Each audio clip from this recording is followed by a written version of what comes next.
Okay, sports fans, so good news. We finally landed on some music that we're going to use to start all the podcasts with, unless it's something really special or something like that. Bear with me. Once again, I don't know if it's the meds I'm on for this recovery or what, but there's something wrong with me. I'm under the weather or something, so bear with me. I'm going to start this podcast by saying this is one of the most important decision-making processes you're going to take part in as far as getting prepared. This is the weeding process. This is when you got to figure out who you can trust. This is when you got to figure out where people's strengths lie. And this is where you got to figure out who you don't want in your mag. Let's go over a couple of little things real quick. First of all, I am going to...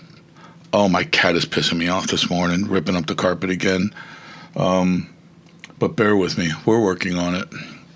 We're going to talk, it's going to call this How to Start and Build a Successful Mutual Assistance Group, which would be MAG.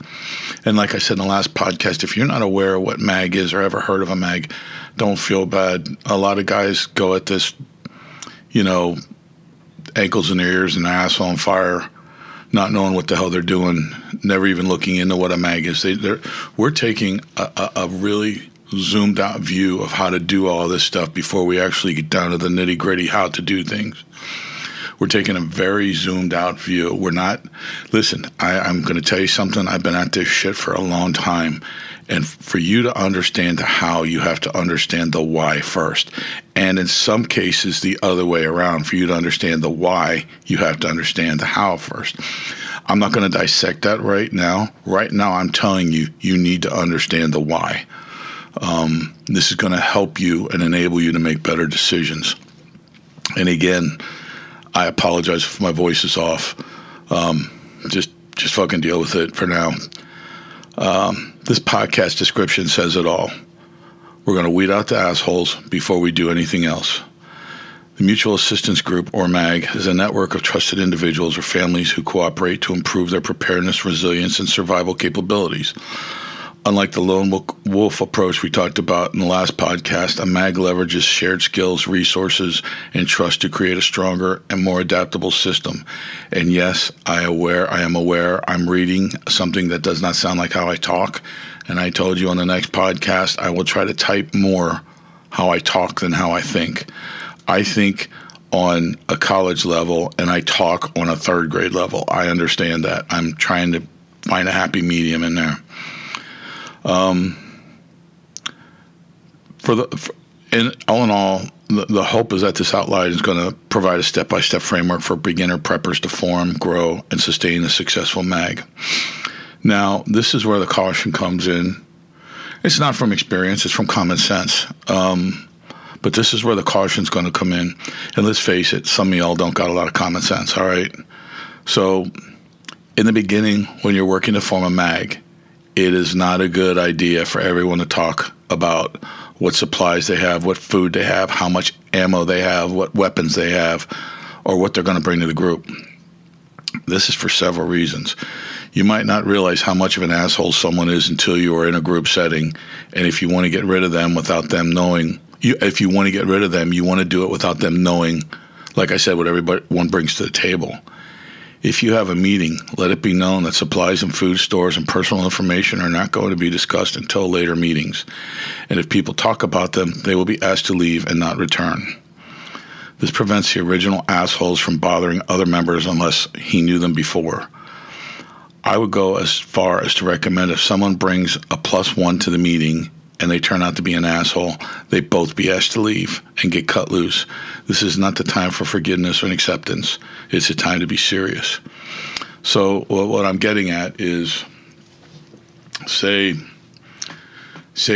Joe down the road comes to the meeting. You know the guy for a long time. You guys have been sharing lawnmowers and snow blowers, whatever. And he sees you in the garage writing some stuff up, and you guys get to talking. And he said, yeah, I really, really want to start prepping, but I don't know a damn thing about it. And, you're not going to tell him, well, I'm in a MAG, we'll try to get you in. You're just going to, try to give him the global outline of what prepping is and how it works. And he looks at you and he says, well, I got a lot to bring to the table. I'm a gun collector and I have more ammunition than the National Guard. I'm in a really good position as far as how to defend myself. I just don't know how to get other people involved. So you're going to tell Joe, we call him Joe? We're going to call him Joe. Joe, you're going to tell Joe, first of all, shut up. Stop talking about all your ammunition and your guns. You know, we're going to spend some more time talking and getting to know each other before I bring you into the mag. You know, you don't know what I have. I really shouldn't know what you have until we get down the road. So that's how you approach this. And like I said, honest to God, if Joe brings somebody in there and they're just like, man, you people don't know what you're doing. I got 20 MREs and a box of ammo. I'm good to go. You people don't know what the hell you're talking about. Joe and his buddy get cut loose right there. See, the thing is if you got to cut them loose after a disaster, crisis, earthquake, UFO attack, thousands of Bigfoots come running over the hill. I'm sorry, thousands of Sasquatches come running over the hill, attacking and tearing apart cars, whatever. If you got to cut them loose at that point, it's not as simple as saying goodbye. So get rid of the dead meat now. Purpose and goals of this. We're going to establish core objectives. Emergency preparedness, such as natural disasters, economic disruptions, Sasquatch crises. Like I said, you know, we're going to go over resource sharing and mutual aid. Skill and developmental training. Or skill and development training. God, it's going to be a rough morning. And community resilience. Going to go over scope. You know, let's go back a little bit there. Let's break that down a little bit. The emergency preparedness. Now, we talked about what that could be before. We all know it doesn't necessarily have to be a third world government coming up to the shores and attacking us with slingshots. It could be natural disasters, massive economic disruption. Like right now, the Strait of Hormuz, you know, it's shut down again. These freaking Iranians don't know what the hell they want to do. But this could be an economic disruption if it takes too long to reopen it because we're going to bomb the shit out of them. That's going to upset China and Russia and yada, yada, yada. This isn't the place or time. So we're preparing for that. You know, this could be something as stupid as losing your job due to downsizing or something. You know, if you're prepared for a disaster for a couple weeks or a couple months, right there's your groceries. Your groceries are taken care of. You know, this all comes into play. It's not just for this damn break out the guns and start shooting down the street shit. This is about preparing for disasters. There's no reason that anything we talk about today or we talked about yesterday or whenever, so far, there is no reason for any of what we're talking about to be tied to combat or any kind of weapons usage. We haven't even scratched the surface on that yet. And I don't even know if we're going to right now, at least not for a while. Resource sharing and mutual aid. No matter how much you have, it's not going to be enough. And when I talk about resource sharing, I'm not necessarily talking about, you know, a can of beans. Let's say you have all the food in the world, you have all the water in the world, and your kid gets scratched or a deep cut or something like that, and you don't have any antibiotics. In a situation where you can't get them to the hospital, if it's a bad enough cut or a scratch or something like that, it could be life-threatening.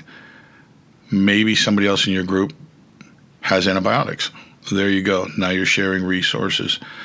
Maybe, you know, you get snowed in. You know, the trucks aren't running, the plows aren't running, all kinds of hell's breaking loose. You know, you're 2 feet of snow, 3 feet of snow. You're screwed. You know what, though? Your neighbors might have snow blowers or shovels, and you're all digging each other out. You're all digging paths to each other's houses and stuff. That's mutual aid. Skill development and training. All right, this speaks for itself. I'm good with several things. I'm very good. I actually excel at several things. I try to help, and I don't want to say impose, but people that I'm with that are going to be in the mag, that are whatever, I will give them any training I have freely. I'm not going to hold anything, so I'm the guy that does this. I share everything I know and everything I have, and I hope that the people that are coming into the mag or that are already in the mag feel the same way. We've already shared a lot. It's a good mag we're starting with here. I'm very happy. Community resilience. You know, there's 3 different ways to look at this. I looked it up. There's probably 3 different definitions for this. All I'm going to tell you is if the mag is large enough, your community will bounce back. Your neighborhood will bounce back. Think of it that way. We're moving on. We're going to determine the scope. Short-term emergencies versus long-term collapse scenarios. All right, short-term would be power's out. Power's out for day 1. Power's out for day 2. Holy shit, power's been out for a week. Oh, that's good coffee. What are you doing? How are you helping your mag to deal with that short-term emergency? Are you doing anything, or are you sitting on top of your pile of batteries and food and watching your neighbors panic and starve? Short-term emergencies, you got to have a plan in place. Now, I'm not saying to open up your MRE boxes and throw them out the door for people. No. But if they're in your mag, you do have some obligation to help them. Long-term collapse scenarios. Okay, when you talk about something like that, long-term collapse scenarios, first thing you're going to do is start rationing. You're not going to do anything else. The first thing you're going to do is you're going to start rationing. You're going to immediately set up your security. When I say security, I mean like lookouts and things like that. But when you shift from short-term emergency, which you might be doing that for short-term emergency, but when you shift into a long-term collapse, that's when this is serious. This is when you got to look and say, all right, plan B. Now, set up your security people. Whatever you're going to do, you're going to set up rationing. You are not going to keep eating the way you've been eating. You're going to change the water consumption. You have to set up everything in a moment's notice. That's why you do this ahead of time, and that's why you prepare. You should be able to shift from one to the other seamlessly if everything's working right. Let's set expectations, because that's pretty hard sometimes. This has to be set before the crisis, but you're going to be setting your level of commitment, what you require of everyone. If you're not going to do it, then we got to, do things that aren't so much fun. Participation standards. Everybody participates, not just in eating and drinking, but everything. Fire starting, wood gathering, latrine duty, whatever. You will make it clear when this starts that if anyone wants to be in this mag, these are what the standards of participation. This is what you're going to have to do to stay in the mag. You're also going to have ethical guidelines. Everyone's equal. Maybe there's going to be one or two people that know more than other people how to do this shit, but your ethical guidelines should be everyone works on an equal level. Everyone performs on an equal level. Now, that dictates that people that are in charge might not be doing latrine duty one day, which it's still a good idea to jump in there every now and then just to show I follow my lead, not my words. The jump in there, but there's a lot of planning that has to go on, and it changes on a daily basis, especially if somebody got inventories wrong and the food numbers are wrong, or you didn't realize it and you had a water leak and your water's draining away and you don't have any water. That's different, and that's gonna your higher infrastructure, your higher, for lack of better terms, command people are gonna have to deal with that at a command level first before they jump down. So maybe they're not gonna be shoveling out latrines that day, or maybe they're not gonna be cooking dinners that day, but they should be able to show the work they're performing. Now let's talk about identifying and recruiting members.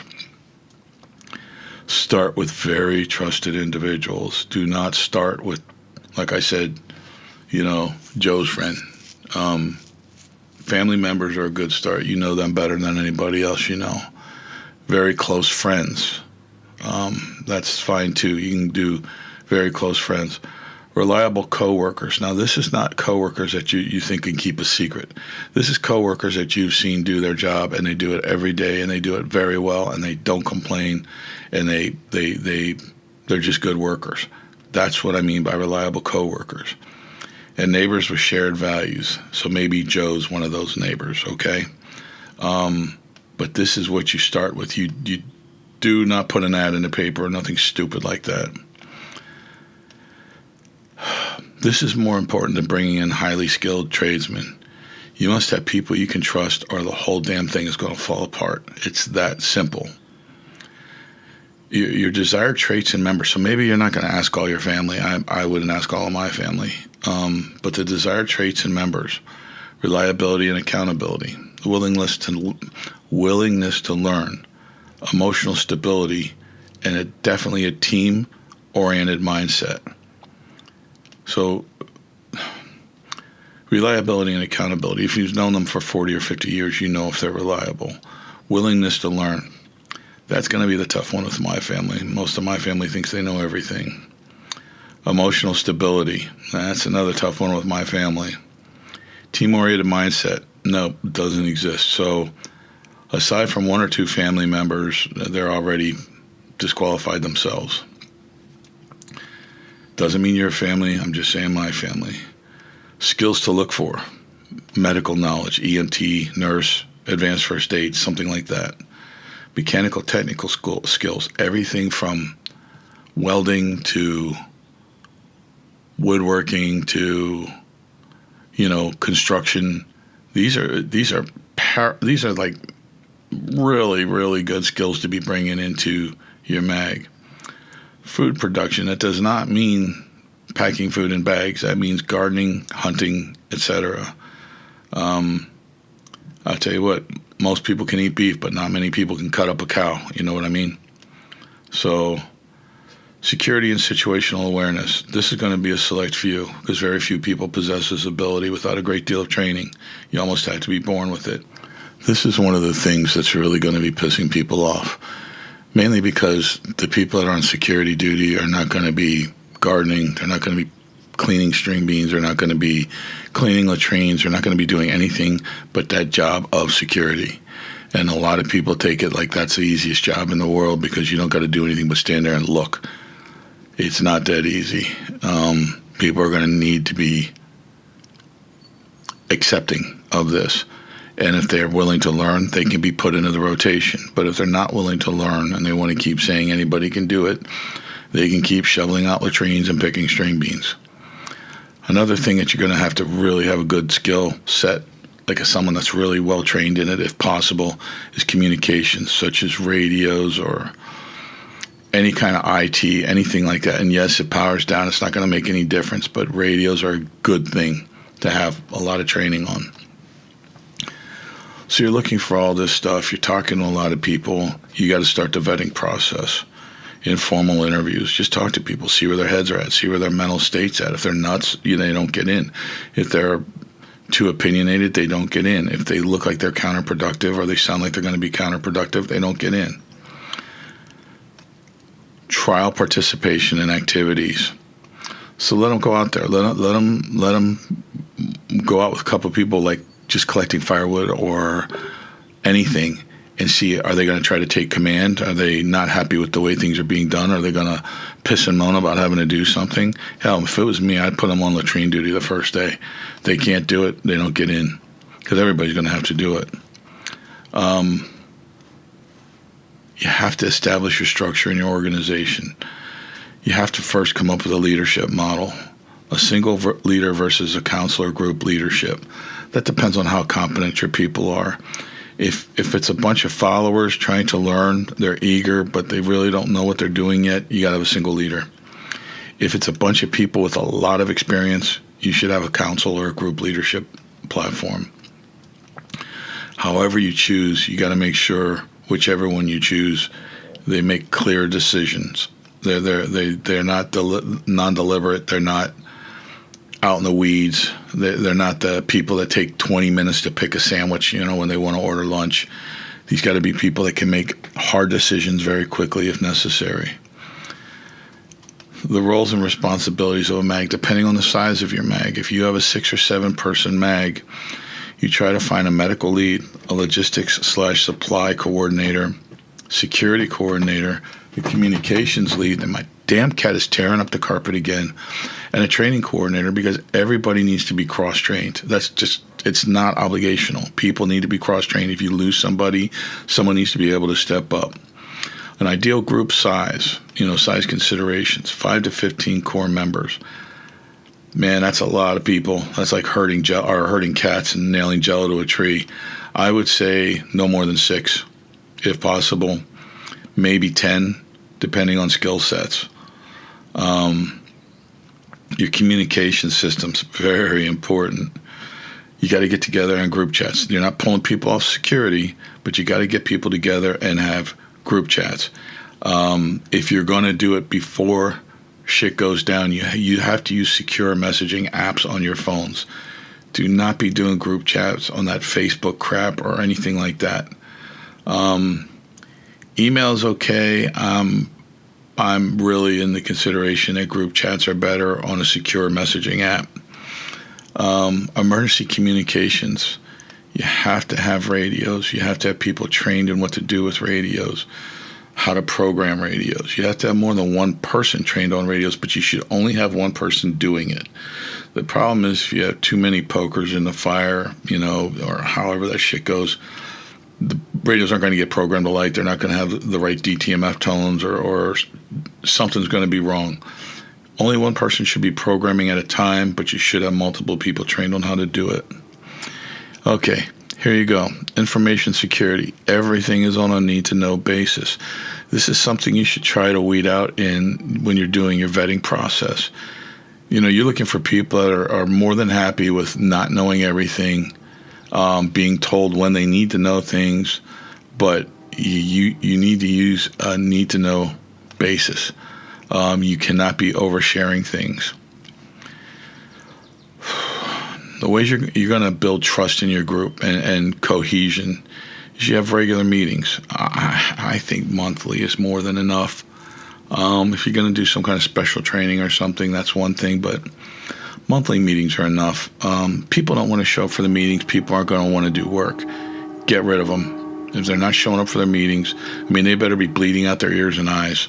They're not coming to the meetings. Your discussions need to be agenda-driven. You're not going to just open it up to the floor. That's bullshit. It never ends well. Come up with an agenda. If somebody has something they want to talk about, they create the agenda for the next meeting. It's that simple. No one takes charge. The person giving the meeting, doing the training, whatever, that's who chooses everything. Everybody needs to train together. Training is huge. So you're going to have first aid drills. You're going to have fire safety drills. You're going to go over how fire extinguishers work. Because believe it or not, some people honestly don't have a freaking clue. I can't tell you how many times you read reports, from the fire department where they tried to put the fire out, but the fire extinguisher wasn't working. No, the fire extinguisher was working. They just didn't pull the fucking pin. Right there on the side of the fire extinguisher. So you have to have training, and you train together, and you don't embarrass people if at all possible. Although if someone's name was Melvin, I'd probably try to embarrass him as much as possible, so whatever. You also have to do navigation exercises, which GPS is great, but batteries die, satellites fail, topo maps and compasses are the way to go. You got to start out simple. You got to show how to read a topo map. You got to let people learn and get comfortable with the topo map. Then you get the compasses out and you show people how, when they're starting to go somewhere, how to shoot a back azimuth and all that happy crap. But you need to train them because regular civilians don't know this shit. And I'm not too sure that the newer military knows it. They all have GPSs and laser beams and, death rays and whatever else. You need to be able to go back to iron sights anytime, and I'm on a moment's notice. And when I say iron sights, I mean you take the laser pointers off, you take all that shit off, and you got to know how to learn how to shoot with iron sights on the weapon. It's the same thing with navigation. It's the same thing with everything. So you need to know the basics before you get into the whiz-bang shit. Social bonding. This is another thing that's huge in a mag group. You do this by sharing meals. You do this by doing family events, but now everybody's involved, even if they aren't blood relatives. This is a good way to bring everybody into the group and solidify those relations. Conflict resolution. It's going to happen. It will happen. No matter how perfect everyone is, there is going to be conflict. You need to establish clear processes and address issues clearly immediately. You cannot beat around the bush. You can't say, well, let's let it go, see if it fixes itself. No, you pull this shit out and deal with it. Let's talk about resource planning and management. Individual versus shared supplies. When you start naming stuff for individuals, that's when the lines get drawn in the sand. Most supplies should be shared. People need to understand that some people have their own stuff. This all needs to be discussed. This all needs to be discussed from day one, moment one. This isn't stuff to hit at the end of the meeting or save for the next meeting. You need to start beating people up with this as soon as you start having meetings. People are allowed to have their own stuff. They don't have to share everything. However, in an emergency, think of it as eminent domain. The group does reserve rights to take over certain equipment and belongings for emergencies. You're going to do inventory tracking. You're going to do food, water, and medical supplies on probably a weekly basis. Tools and equipment, monthly. Well, equipment would be batteries and shit like that. So I would say food, water, medical supplies, and batteries, things like that on a weekly basis. Tools you could do on a monthly basis. Your storage solutions. Are you going to distribute your storage? Or are you going to have a centralized cache of storage? Never have a centralized cache of storage. If somebody breaks in, they have access to everything. If somebody goes rogue, they have access to everything. You're going to distribute the storage different places, and not everybody needs to know where everything is. And I know that's not core mentality, but at the same time, you are protecting the core by doing that. Financial contributions. You're going to start with voluntary contributions. You're not going to tell everybody, I need $20 from everybody this meeting. You're not going to do that. Not unless nobody's giving anything up. Just like you lazy people that won't click on like or subscribe. You're just listening to this shit, absorbing all this mileage and giving nothing back. Same thing. But, you're not going to do it. I'm not going to point a gun at you and tell you to do it. You do it if your heart tells you to do it. If your heart tells you to be an asshole and not contribute, that's on you. Shared purchases like bulk items and equipment. Like if you decide to you hear that, that's a Black Hawk flying over right now. Yeah, I'm pretty good at identifying helicopters. That's a Black Hawk. A lot of helicopter activity around here lately. There's a guard station about, I want to say about 40 miles from here, National Guard, and they've been pretty active lately. A lot of motor T stuff, a lot of trucking, stuff like that. Now let's talk about the shared purchases where I was going before. Shared purchases would be bulk items like large water containment or a generator or something like that. Everybody can kick in on that. You need to be aware when you start finding these people that say, no, it's my money, I'm not going to do it. That's going to come up again later. That's going to come up with the food. That's going to come up with ammo. That's going to come up with everything. So if people are being very stingy or adamant about not sharing, lose them. Get rid of them. All right. Core skills. These are the things you must address immediately with that first meeting. You're going to let everybody know. Next meeting, we're doing first aid and trauma care. Done deal. No discussion. We're doing it. I don't care if everybody's an EMT. Let's see what everybody knows. Maybe the next one could be food preservation and storage. The next one could be water purification. There's a lot more to water purification than you think. And the next one could be like building shelters, lean-tos, whatever. Going in and assessing the stability and safety of the structure that you want to stay in overnight. It might be a neighborhood that you're not familiar with, and you find a nice place that's big enough to hold everybody comfortably. You need to make sure the shelter is stable first before you move everybody in there. All right. And again, I can't stress the cross-training enough. I can't. If someone's eager to learn, make it a point to get them set up for training. It's extremely important. But don't let people do this just to get out of work. They're still going to have to do their basic jobs. All right. Now, when I talk about security and safety considerations, the first things you're going to go over with people, because you got to get everybody in the loop on this at some point, is situational awareness. I told you, I love my fiance to death, but I swear to God, you could drive a tank through the living room, and if she's watching something on YouTube she's not even going to see the tank. You need to make people aware of what's going on around them. It has to be on all the time. You can't let them turn it off and drift off. It's exhausting, but they have to do it or they're going to be in a hurt locker. Threat assessment is a huge part of that. They need to be able to look out the window and see, well, wait, was that like that last night? Why is that? What is that sitting there? It looks like somebody put something there to hide behind. What's going on? They need to be aware of that shit. Operational security, or OPSEC. All right. Limited public exposure of group activities. That means when you're doing your training, you're having your meetings and shit, the whole town doesn't have to know about it. They don't need to put it on the radio so everybody knows. You will have, hopefully, that secure messaging platform that you can text back and forth, and you don't have to worry about it. You have to protect member identities and locations. You are not sharing street addresses or members' names. That's extremely counterproductive and stupid. You have to have emergency protocols, your rally points, your evacuation plans, and your check-in procedures. I'm going to hit each one of these very briefly, but to give you an idea of what to start working on. You have to have rally points, and you have to have, what do you want to call it? There's a name for it. I'm just really tired. You have to have backup plan and backup rally points. So like if everybody's moving out, you got like 6 or 7 people moving out together, and they can see from wherever they're standing that your rally point is occupied and it's not good people. There has to be a secondary rally point where everyone would go to. They can't just say, oh shit, well, we're done. There has to be a secondary rally point, and it shouldn't be close, and it's going to be exhausting, but you should have a secondary rally point, backup rally point, whatever you want to call it. Your evacuation plan should be fluid.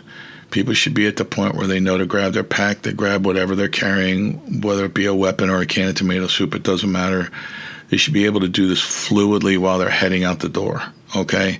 They should know, okay, so the east side of the building's on fire, I'm heading west. They don't need to find the closest east side exit just to play it safe.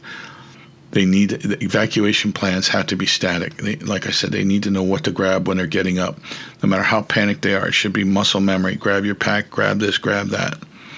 And our check-in procedures on the radios are brief transmissions. You're going to set up, your radio plan, time of the day, frequencies, yada, yada, yada.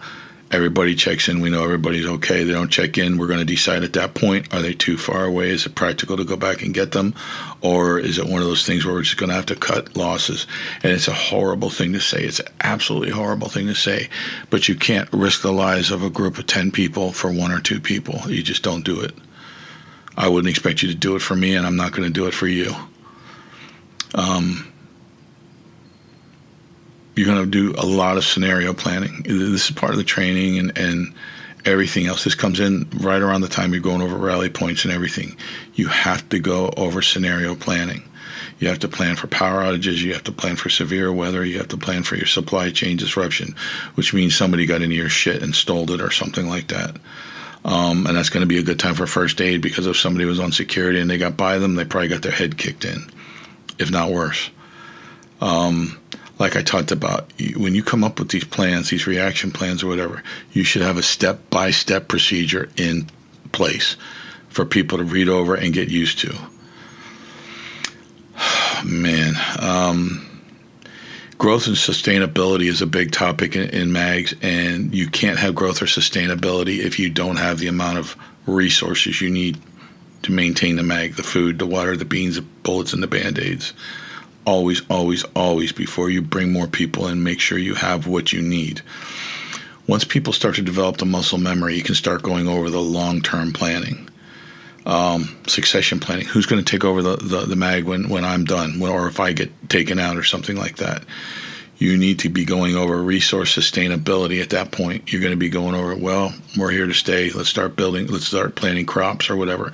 And don't get me wrong, this is all long-term emergency shit, but the only time it's going to be a bad situation is if you're not ready for it. So get your ass ready for it. The common mistakes to avoid. Recruit. Hold on. Now what the hell's beeping? Okay, just my alarm. I apologize. That should have been silenced. That's on me. Common mistakes to avoid. Recruiting too quickly without vetting. It's going to be the biggest mistake you make. You're going to have to make that mistake to understand how important it is. A lack of clear leadership or direction. Like I said, if it's a group of people with a lot of skills, use them all. If it's only one person really has an idea what the hell's going on, everyone else is anxious, but only one person really knows what's going on, then you have a single leader. You're working toward that group leadership, though. It's a much more healthy approach to leading a MAG. Poor communication systems. This is another one you're going to have to screw the pooch on to really appreciate. You got to come up with that radio plan, or like the what did I call it? The secure messaging apps and stuff like that. You got to have a good communication system in place before anything. That's more important than the food and the water. Actually, if you really think about it, you got to have good communications. You're going to ignoring interpersonal conflicts. That's what I talked about earlier when I said, let's just let it alone and see if they can work it out themselves. That's the wrong approach. Wrong approach. Somebody's going to keep getting picked on. They're going to go postal, and then you don't have a group anymore. So nip it in the bud. Over-reliance on one individual, extremely important. That single leader that I was talking about, everyone's going to be looking at them like they're the Messiah. No, you should be looking at them like they're here to train you. You're going to learn, and you're going to fix shit. In conclusion, a successful mutual assistance group is built on trust, preparation, and cooperation. By starting small, focusing on relationships, and developing shared capabilities, beginner preppers can create a resilient network that significantly improves their chance of thriving in emergencies. Preparedness is not just about supplies. It is about people working together effectively. Can't make it any simpler than that. I'll say it again. Preparedness is not just about supplies, the beans, bullets, and Band-Aids.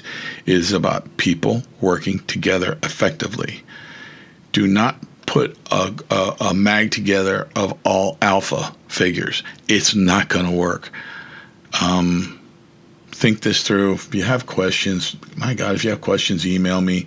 I think some of you do have email. I know one of you does. I do get some emails. People do ask questions. It's always wanting something for free, nothing in return. I've stepped up to this position of trying to help people, so I'm going to do the best I can to continue. But I really would like it if you guys would start to like and subscribe. I need more people to do it. Listen, this putting the mag shit together, it's a pain in the ass. I'm not going to lie to you. If you don't have people you can trust, don't start yet. Make sure you have a good group of people that you can trust before you try to do anything. So if you're looking at somebody saying, well, he's really good with carpentry, but he's kind of sketchy, he doesn't go in the group. This should be self-explanatory. I shouldn't have to go over this, as much as I am, but I know some people have trouble comprehending it because everybody wants to put a group together. I know 6 guys that got guns. Let's do them. No, bad idea. Really, really bad idea.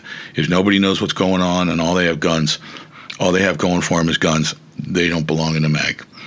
So think it through. Email me with questions. Watch your 6, and as always, peace out.